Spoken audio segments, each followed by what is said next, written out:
वेद के निर्माता यही काल निरंजन है। उन्होंने वेद का संविधान बनाया और 14 विभागों में बांट करके संसार को, और पूरा सभी त्रिगुण तंत्र फैल गया। 3 देवताओं का तंत्र, वेद का संविधान और 14 खंड बना करके और 84 लाख डाई बना करके 84 लाख मॉडल तैयार किए। हमारे बीच में सब समाज के लोग बैठे हैं, कुमार समाज के भी होंगे, डाई बनाते हैं, स्वर्णकार भी बनाते हैं।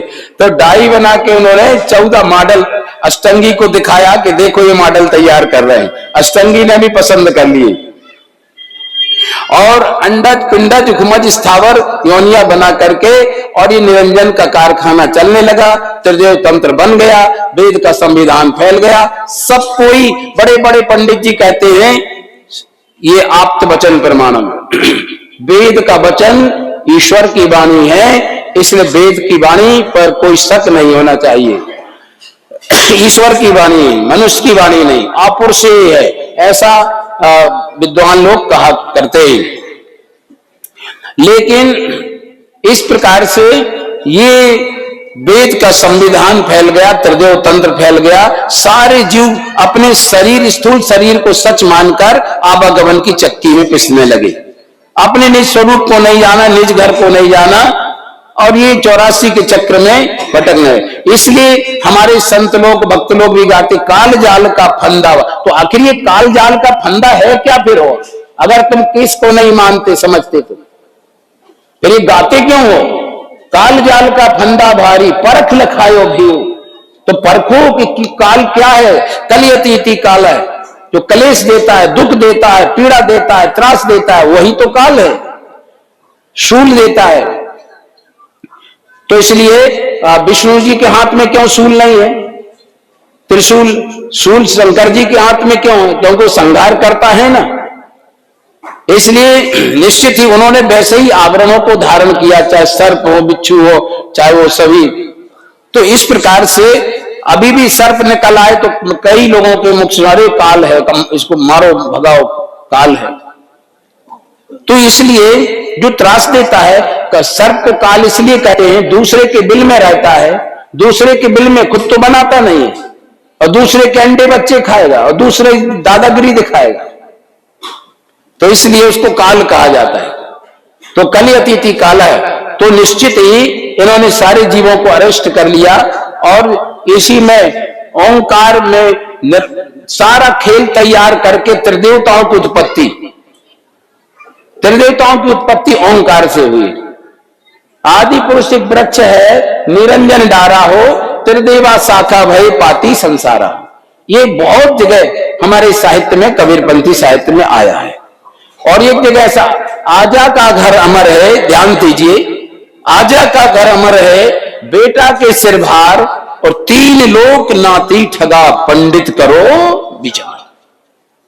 आजा कहिए सत्य पुरुष, बेटा कहिए निरंजन, नाती कहिए त्रिदेव।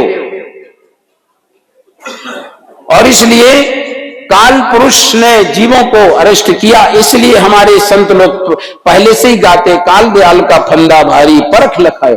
तो यही तो परखना है, और अलग से क्या परखना है? काल और दयाल को परखना है। जिसने काल और दयाल को परख लिया तो वो सच्चा सदगुरु का अंश हो गया। और गुड़ माटी हो तो सब एक ही बात है। तो गुड़ माटी शांति रहोगे, गुड़ माटी शांति रहोगे। विश्व अमृत गौ एक ही सानी, जिन जानी तिन विश्वकर्मानी। विश्व अमृत एक ही मिला दिए वाले बहुत है, सब एक ही बात है कि अरे भले आदमी, ऐसा नहीं है। काल और दयाल को जब तक नहीं समझोगे तब तक तुम्हारा 84 का फंदा और ये ग्रंथि खुलने वाली नहीं है। काल जाल का फंदा है क्या? ये काल जाल का फंदा समझना। आज पूर्णमासी का दिन है तो मैं आपको बता रहा हूं, चाहूंगा कि ये जीव की व्युत्पत्ति, जीव का जो प्रादुर्भाव कहां से हुआ? आत्मलोक यानी हमारे लोक से, सत्य लोक से। और संसार की सैर, निरंजन की कच्ची सृष्टि में सैर करने के लिए जीव आया था।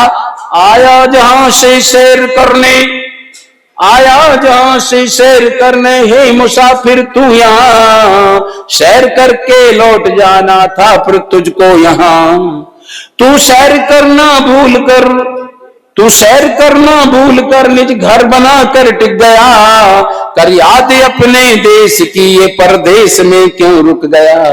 कर याद अपने देश की परदेश में क्यों रुक गया।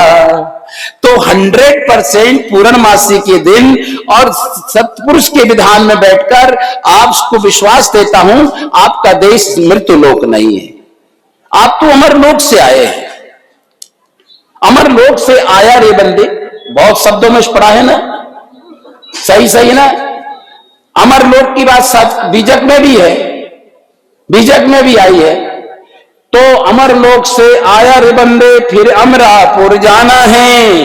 कहीं कबीर सुनो भाई साधो ऐसी लगन लगाना है, ऐसी लगन लगाना है। तो हम सब अमर लोक से आए हैं और संसार में टूरिस्ट बन के आए थे, यात्री बन के आए थे।